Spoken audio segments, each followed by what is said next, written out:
speak to Taj Hassan. She's a paediatric intensive care and humanitarian doctor with MSF. Tanya, thank you very much for being with us.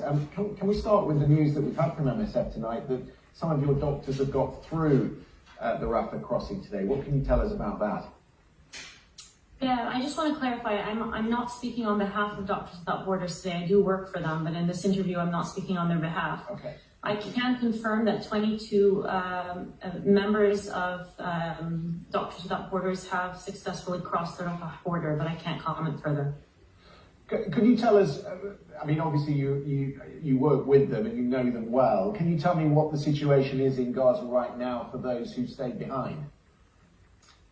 So my relationship with the Gaza Strip over the last 10 years has been as a teacher, not through MSF. I go and I train with a group of physicians and surgeons from Oxford University.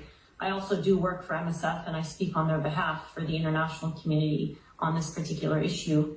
So what I will be referring to in the rest of this interview with you is my relationship with colleagues in Gaza who don't necessarily work for MSF. Okay. I have a long-standing relationship with the medical community in the Gaza Strip through my training trips over the last decade. And are you in contact with them? Are you in regular contact? I am. With them? And what are they telling you?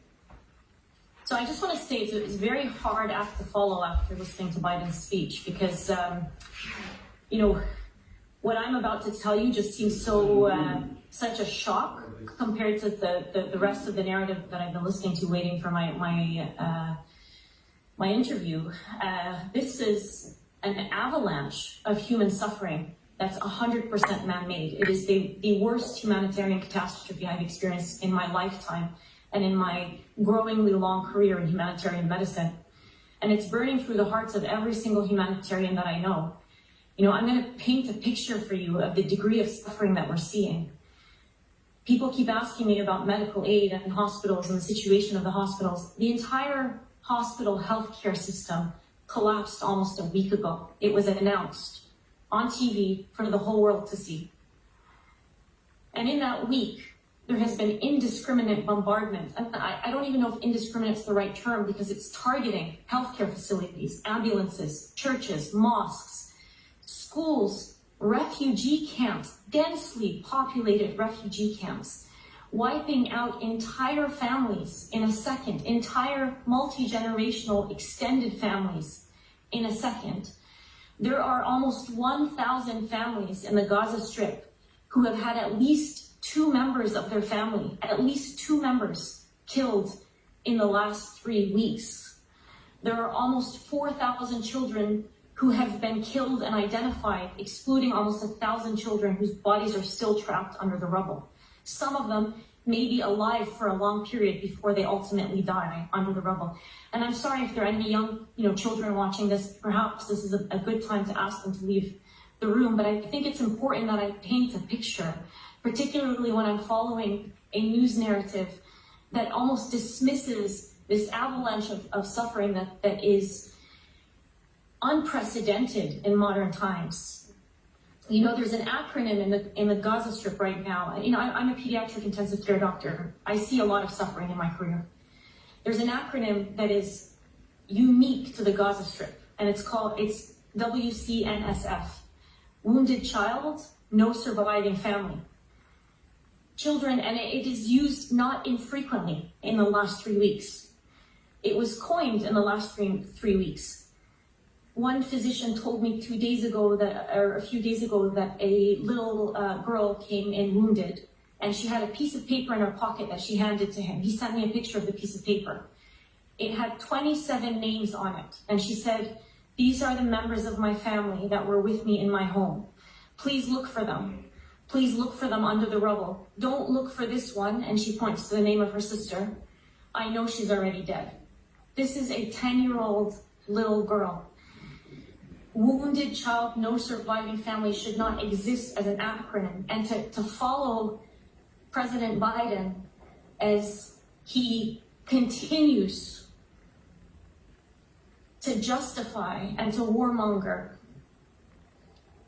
all I can say is this has to stop. It's a collective stain on our humanity. It's a stain on our collective humanity. Tanya, let me ask you, you paint such a vivid and horrific picture. You really do, and I understand that these are your friends who you've worked with and how difficult that must be. You're not alone. I've been hearing today reading testimony today from Philip Lazzarini, who's the Commissioner General of UNRWA. He's been speaking to the UN Security Council. He said this: the sanitary conditions are appalling. People live on very little bread and whatever is left of some water. 70 of their staff members have been killed, and they are looking after 670,000 people in their refugee centres. Is there any sign from what you're hearing of a humanitarian pause or pauses that could be negotiated? I'm not a politician, but the word pause to me makes no sense. You know, you pause to nourish and hydrate a population before you kill them.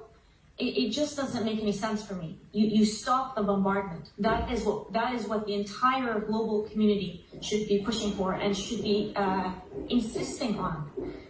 You know, and I think in leading up to my introduction, I think you interviewed somebody who said something very similar, a Gazan who said something very similar. You know, the priority is not giving us aid. You need to stop the indiscriminate bombardment.